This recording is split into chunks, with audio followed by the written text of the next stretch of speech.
Terima kasih. Assalamualaikum warahmatullahi wabarakatuh. Assalamualaikum warahmatullahi Yang saya wabarakatuh. hormati Waalaikumsalam warahmatullahi wabarakatuh. Ketua Yayasan Al-Azhar Indonesia, Pak Sobirin, beserta seluruh pimpinan Yayasan Al-Azhar, Pak sahabat saya, Pak Ahmad Lubis. Kemudian yang saya hormati juga Pak Rektor, sahabat saya, Prof. Asep. Jadi juga yang saya hormati Prof. Jimmy Asidiki, mudah-mudahan beliau masih bersama kita. Beliau tadi pamit, Pak. Sudah Oh minta baik, izin Ada ya. kepentingan dia. ya beliau tadi menyampaikan bahwa eh, Al-Azhar harus didekatkan dengan Kemdikbud atau dengan saya lah. Tapi sebetulnya kita sudah sangat dekat, Pak. Ya, karena saya sudah cukup lama di LL Dikti wilayah 3 Jakarta, baik itu menjadi sekretaris LL Dikti dan PLT kepala pada saat itu. Dan seingat saya sudah 2 kali bersilaturahmi ke Universitas Al-Azhar Indonesia ini ya. Dan saya juga pernah memberikan sambutan dalam acara wisuda Sudah. Al-Azhar ya, yang pada saat itu juga mengundang salah satu pembicara dari Indosat ya, mantan salah satu direksi Indosat. Jadi insya Allah ya Al-Azhar ini dan memang dalam sejarahnya tadi juga sudah disampaikan dalam refleksinya, tentu bangsa ini berterima kasih ya setinggi-tingginya kepada Al-Azhar ya, baik itu yayasan, kemudian lembaga pendidikan dan semua elemennya atas kontribusinya membantu bangsa kita khususnya di dunia pendidikan. Jadi saya pada kesempatan siang hari ini, Ibu Bapak yang saya hormati, para pimpinan di Universitas Al-Azhar dan juga Yayasan Al-Azhar, eh, mengucapkan terima kasih untuk kesekian kalinya mengundang kami, dan saya komitmen sekali ya dengan undangan dari Al-Azhar ini, walaupun beberapa kali ada reschedule tapi saya berusaha ya, termasuk di schedule hari ini. Memang mohon maaf, ini agenda saya pertama kemarin ada kunjungan ke Politeknik Negeri Lampung terkait dengan mereka akan membangun gedung yang bersumber dari dana syariah negara. Kemudian yang kedua, sekaligus saya bersilaturahmi kepada kedua orang tua saya di Lampung, karena nanti kemungkinan besar pada saat Lebaran tidak bisa mudik. Jadi saat ini sekaligus kami bersilaturahmi dan memohon doa kepada keluarga kami di Lampung, dan itu di pedalaman, Pak. Ya, di Bandar, saya sebutnya Bandung, Bandar Jaya Ujung ya. Jadi cukup jauh dari kota Bandar Jaya. Tapi insya Allah ya saya komit, dan tadi saya mendengarkan sepenuhnya apa yang disampaikan oleh Prof. Jimmy sebagai proses refleksi dan juga oleh Ibu Bapak pembicara pendahulu tentang agenda hari ini. Jadi mohon izin saya menyampaikan sekilas saja terkait dengan peta jalan, khususnya ini saya sebut sebagai diskusi pemikiran peta jalan pendidikan. Ya, khususnya terkait dengan peran agama dalam prakonsep ya. Jadi seperti yang disampaikan oleh Komisi 10, ini adalah prakonsep peta jalan pendidikan Indonesia 2035. Ini juga banyak masukan kenapa tidak sampai 2045. Ya tentu pada saat itu pemikirannya adalah ketika visi Indonesia 2045, maka kita ingin lebih maju menjadi 2035. Namun ini juga terus dalam proses diskusi ya, apakah sama dengan visi Indonesia 2045. Namun secara substansi tentu tidak terlalu banyak perubahan ya, kecuali hal-hal yang betul-betul menjadi masukan yang sangat signifikan dari berbagai elemen masyarakat. Pertama, saya ingin menyampaikan atau kita sama-sama mencermati hasil sensus penduduk ya 2020 kemarin, bahwa salah satu tantangan terbesar kita adalah jumlah populasi penduduk kita yang makin meningkat. Ya. Terakhir hasil sensus penduduk 2020 itu jumlah penduduk kita 270 juta jiwa. Dan dari 270 juta jiwa itu, sebagian besar itu kita ketahui ada di 3 provinsi, yaitu Jawa Barat, Jawa Timur, dan Jawa Tengah. Ya, baru masuk Sumatera Utara, Banten, dan DKI Jakarta, lalu Sumatera Selatan. Nah, kemudian ternyata berdasarkan hasil sensus penduduk ini, penduduk laki-laki itu masih sedikit lebih besar dibanding penduduk perempuan. Ya, jumlah penduduk laki-laki itu 50,58% dan penduduk perempuan itu 49,42%. Kemudian ini yang perlu kita juga sangat cermati dari hasil sensus adalah struktur umur, ya. Struktur umur penduduk Indonesia itu didominasi oleh milenial dan juga struktur umur itu juga didominasi oleh generasi Z. Milenial itu yang lahir sekitar 1981 sampai 1996. Kemudian ya perkiraan usia sekitar 24 sampai 39 tahun.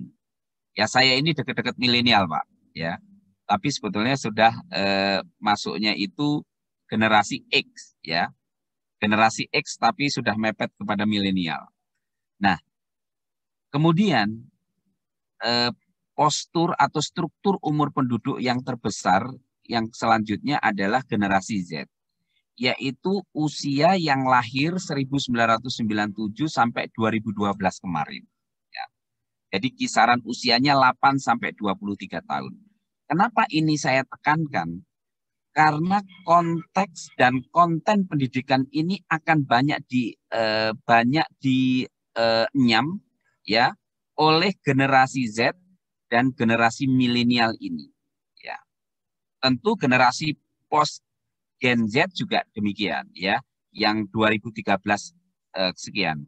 Tetapi untuk hal-hal yang sifatnya fundamentalis itu ada di generasi Z dan di generasi milenial. Nah, itu ini adalah satu struktur umur penduduk yang kita harus pahami. Dan saya kira Al-Azhar juga mulai mengantisipasi dengan adanya struktur penduduk yang didominasi oleh generasi milenial dan generasi Z ini. Tentu dalam konteks apa? Dalam konteks membangun pendidikannya. Dalam konteks memberikan pendidikan yang tepat ya kepada generasi milenial dan generasi Z ini. Ibu Bapak yang saya hormati, selain itu ya, ini saya cuplik sedikit saja dari peta jalan karena itu sangat banyak sekali ya. Dalam prakonsep peta jalan itu, tren global ke depan itu yang mungkin kita juga sudah sering mendengar bahwa ada 3 hal yang akan memberikan pengaruh ya perubahan-perubahan global ke depan, yaitu aspek teknologi, aspek sosiokultural, dan juga aspek lingkungan. Tentu aspek teknologi ini tanpa kita sadari itu luar biasa memberikan pengaruh. Sangat sederhana saja. Ya. Hari ini saja ya kita mungkin 2 tahun yang lalu kita bisa jadi belum terlalu terbayang. Kita itu bisa bertemu dalam virtual kapan saja. Ya. Kemudian ini juga mendorong produktivitas yang luar biasa. Kalau kita bertemu fisik, mungkin 1 hari itu kita bisa bertemu 3-4 kali lah maksimal, itu sudah luar biasa. Tetapi dengan adanya virtual meeting ini, kita sehari itu bisa ketemu lebih dari 8 kali. Ya. Dan ini luar biasa. Ini adalah konteks dalam aspek teknologi yang akan memberikan perubahan yang cukup signifikan. Nah, belum lagi nanti penerapan otomatisasi, artificial intelligence, kemudian big data, ya. Semua sektor akan bisa dilihat berbasis big data. Ya, sederhana saja. Dengan adanya Google Map, Ibu Bapak, itu luar biasa. begitu kan? Kita bisa menelusuri satu lokasi dengan sangat cepat, ya. Kemudian yang kedua adalah sosiokultural. Perubahan demografi tadi sudah saya jelaskan, kemudian perubahan sosial ekonomi dari populasi dunia. Adanya peningkatan usia harapan hidup, ya, dan usia lama kerja. Kita lihat sekarang, banyak orang-orang yang usianya 60 sampai 70 itu masih kelihatan segar bugar, ya. Pemikirannya masih tajam dan lain sebagainya. Kemudian tentu tumbuhnya migrasi, urbanisasi, keragaman budaya, dan juga semakin meningkatnya tenaga kerja yang terus bergerak dan mobile, fleksibel, ya. Kemudian munculnya kepedulian konsumen terhadap etika, privasi, dan kesehatan. Lalu dari aspek lingkungan, ya, ke depan meningkatnya kebutuhan energi dan air, ya, dan juga berkurangnya sumber daya alam. Tentu hal-hal tersebut juga mulai harus diantisipasi dalam proses pendidikan kita. Ibu Bapak yang saya hormati, intinya perubahan-perubahan singkat yang saya sampaikan tadi, ya, tentu adanya perubahan perekonomian Indonesia yang juga mengalami perubahan. Perubahan sosiokultural dan demografi Indonesia yang tadi banyak didominasi oleh generasi X, generasi milenial dan generasi Z. Kemudian adanya gambaran pangsa pasar Indonesia yang berbeda-beda ke depan. Juga ditambah dengan adanya visi Indonesia 2045.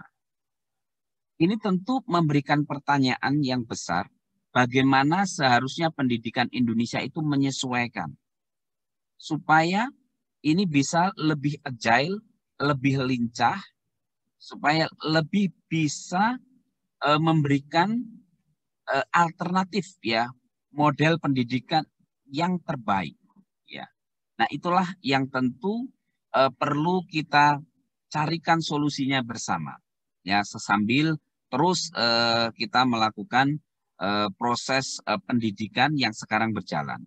Terus kita carikan inovasi-inovasi proses pendidikan yang terbaik yang ke depan. Sebagai gambaran saja, visi Indonesia 2045 yang jelas adalah dengan visi berdaulat, maju, adil, dan makmur tersebut, aspek input pengembangan sumber daya manusia, pengembangan sains, pengembangan dan penguasaan teknologi itu menjadi modal dasar yang tidak akan tergantikan, ya. Dan ini menjadi keniscayaan. Tenaga kerja Indonesia ke depan yang berpendidikan, ya, pendidikan minimal formal 12 tahun itu harus. Kemudian masyarakat yang memiliki nilai-nilai luhur, nilai-nilai nasionalis yang tinggi, serta etos kerja yang baik. Kemudian tenaga kerja yang lebih sehat, tenaga kerja yang lebih fleksibel, dan tenaga kerja yang lebih adaptif. Kemudian pengajar-pengajar yang dalam proses pengajarannya memiliki kualitas yang tinggi. Kemudian peningkatan kontribusi sains dan teknologi untuk pembangunan secara keseluruhan. Pendidikan vokasi, kewirausahaan, dan pendidikan karakter yang lebih baik. Kemudian kolaborasi yang lebih baik antara seluruh pemangku kepentingan dan masyarakat.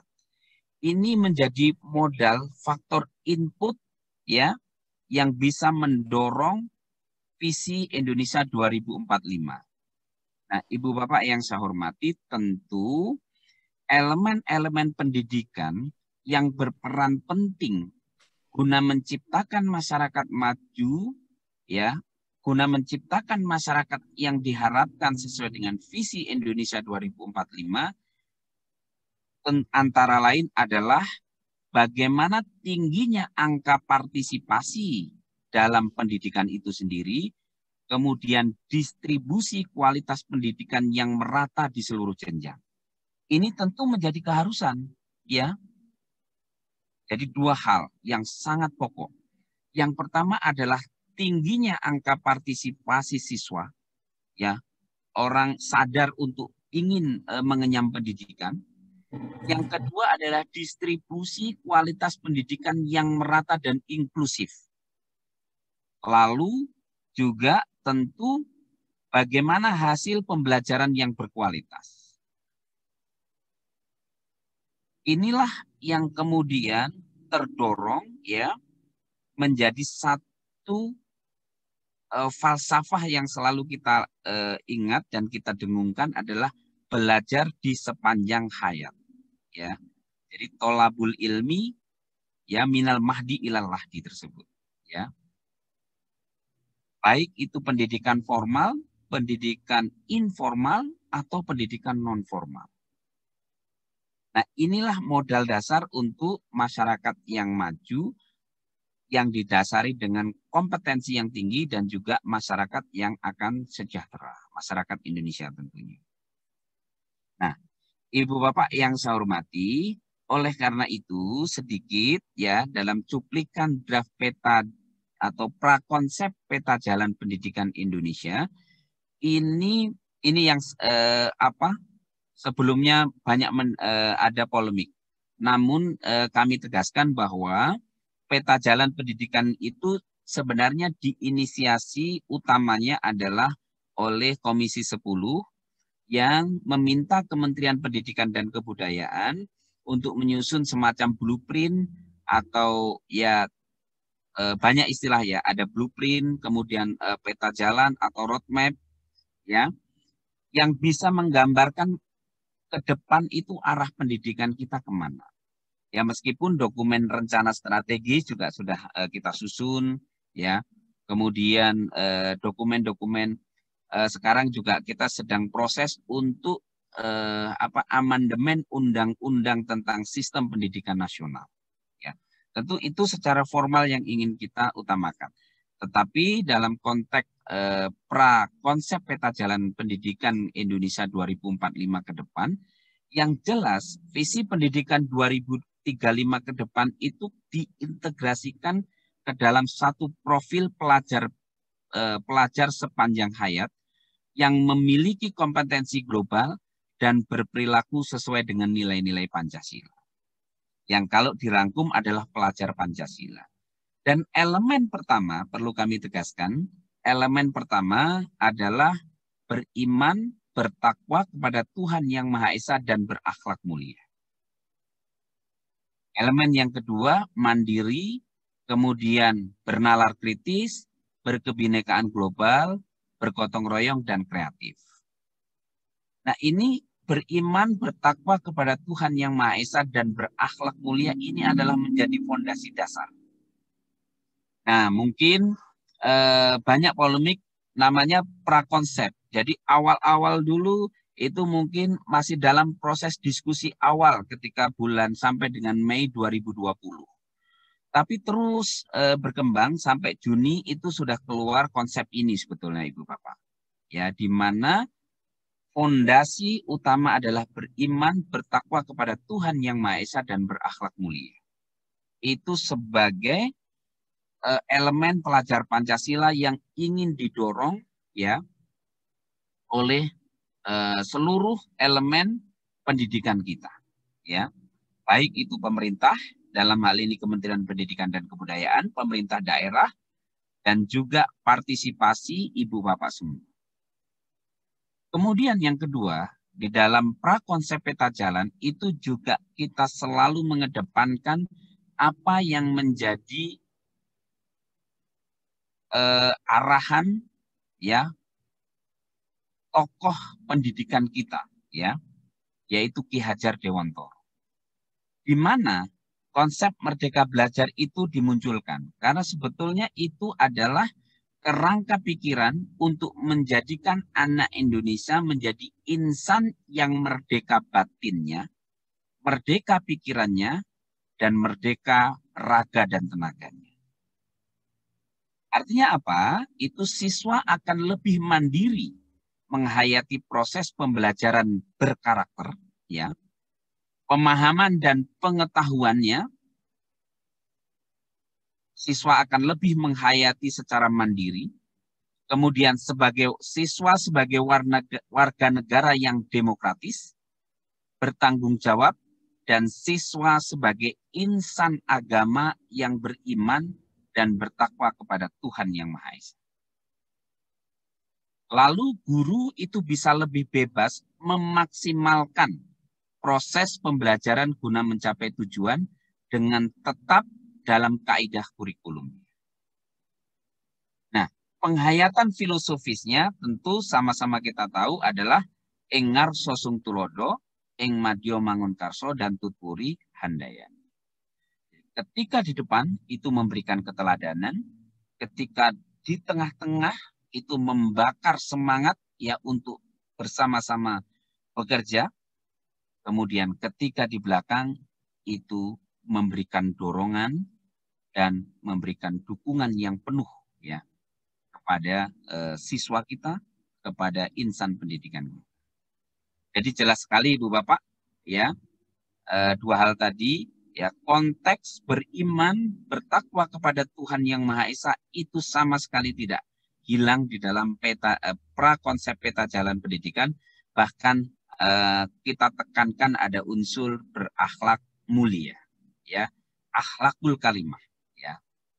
Kita sama-sama tahu Rasulullah SAW itu diutus utamanya adalah untuk penyempurnaan akhlak. Innama bu'istu liutammima makarimal akhlak. Nah, kira-kira demikian.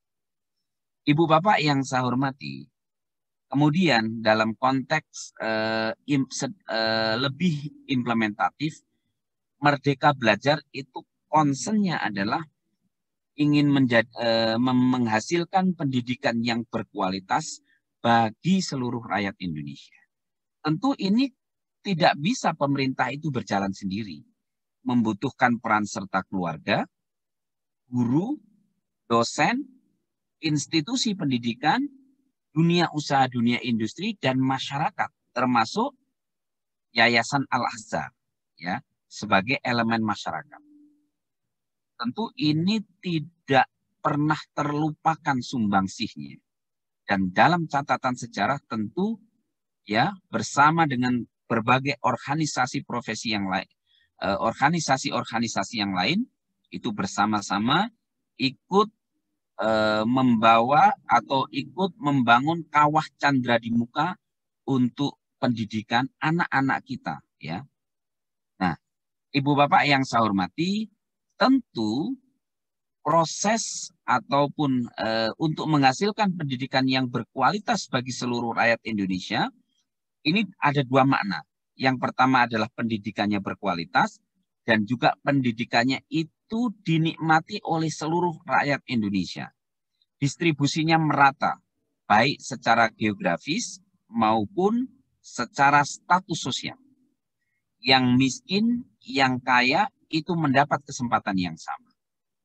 Itulah kenapa Kementerian betul-betul mendorong program-program ketika level mahasiswa itu KIP kuliah kita dorong demikian besar. Lebih dari 9,6 triliun kita dorong, Pak. Kemudian untuk PIP sekolah, ya program Indonesia Pintar Sekolah, itu juga lebih dari 9 triliun. Ya, kita dorong untuk ke sana.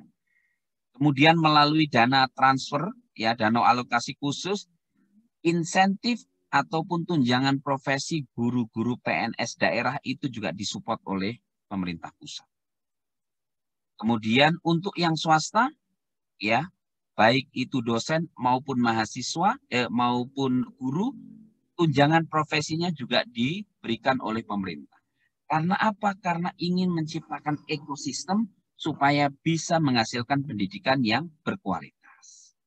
Nah, Ibu Bapak yang saya hormati, tentu semuanya itu ada 4 elemen penting yang juga ingin didorong, yaitu infrastruktur dan teknologi, termasuk di dalamnya adalah platform pendidikan yang berbasis teknologi, karena memang ini sudah menjadi tuntutan zaman, kebijakan, prosedur, dan sistem pendanaan, kepemimpinan, peran serta masyarakat, dan nilai-nilai budaya, serta kurikulum, pedagogi, dan juga proses asesmennya. Itu juga ingin didorong.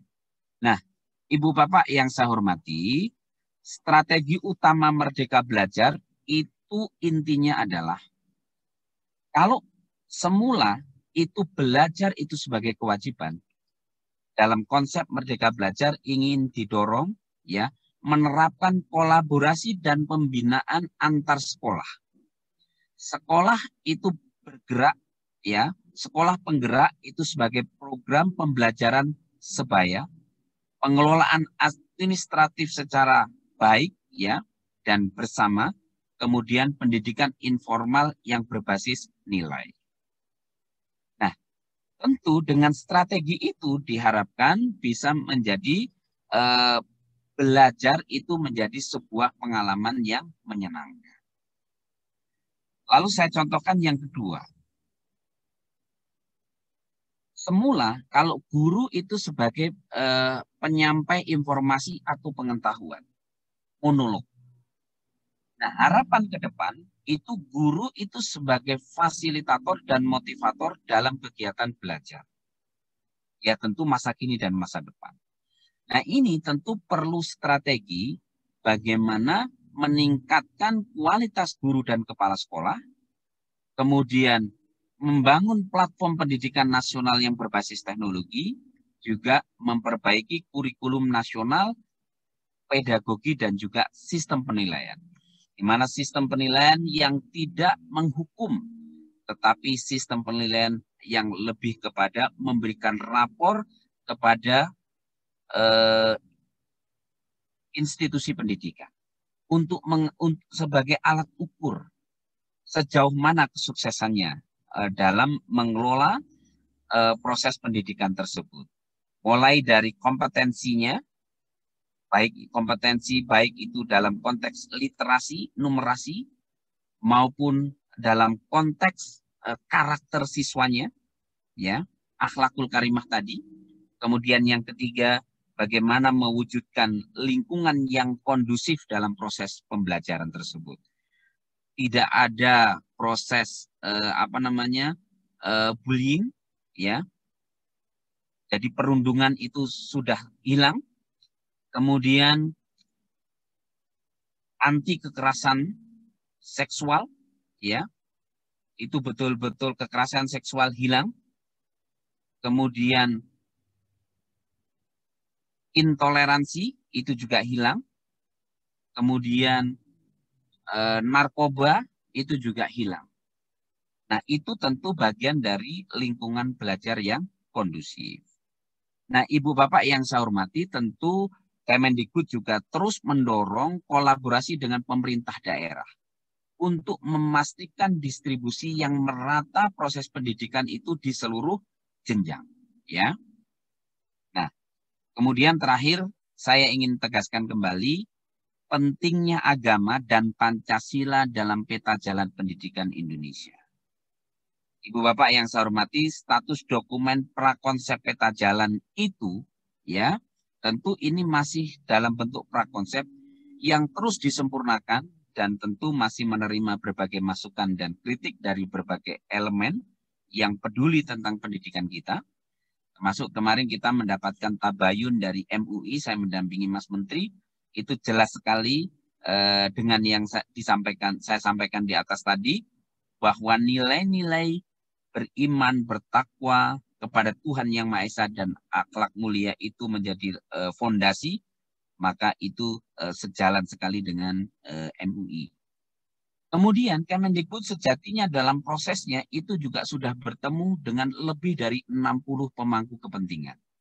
Mulai dari perguruan tinggi, organisasi masyarakat, organisasi keagamaan, asosiasi profesi, organisasi-organisasi multilateral, ya. Dan landasan pemikirannya tentu adalah agama dan Pancasila itu sangat esensial bagi pendidikan bangsa kita. Dan ini tidak pernah akan terpisahkan. Ya, seperti tadi yang disampaikan oleh Prof. Jimmy.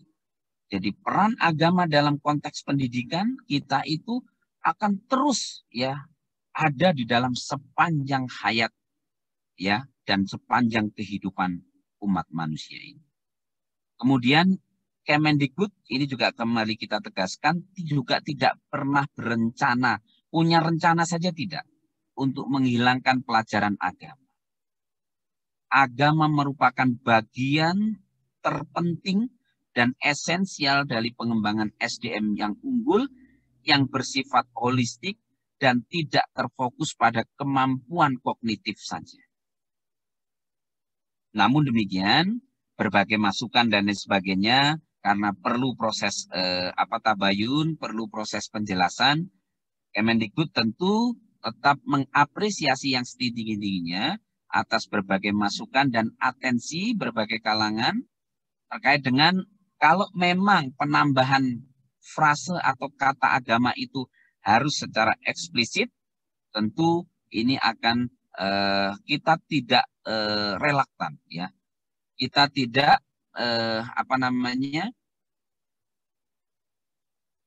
kita tidak anti terhadap tersebut, ya, karena memang sebetulnya tidak ada rencana untuk menghilangkan apapun, ya. Jadi memang seperti yang kami sampaikan di awal bahwa supaya ini terus adem, bahwa kita semua sebagai insan yang beragama, nilai-nilai keimanan kita, nilai-nilai ketakwaan kita, dan akhlak karimah itu akan menjadi fondasi dalam pendidikan kita, khususnya untuk melahirkan pelajar Pancasila. Saya kira demikian Pak Moderator, Pak Ari, yang bisa saya sampaikan. Mudah-mudahan ini sedikit memberikan pencerahan dan sama-sama disebarluaskan bahwa Kementerian Pendidikan dan Kebudayaan itu tujuannya adalah ingin menghasilkan SDM-SDM yang unggul, SDM-SDM yang berkualitas, SDM-SDM yang berkarakter, SDM-SDM yang berakhlakul mulia, yang didasari dengan keimanan dan ketakwaan kepada Tuhan Yang Maha Esa. Sekian, mohon maaf kalau ada hal yang kurang berkenan. Assalamualaikum warahmatullahi wabarakatuh.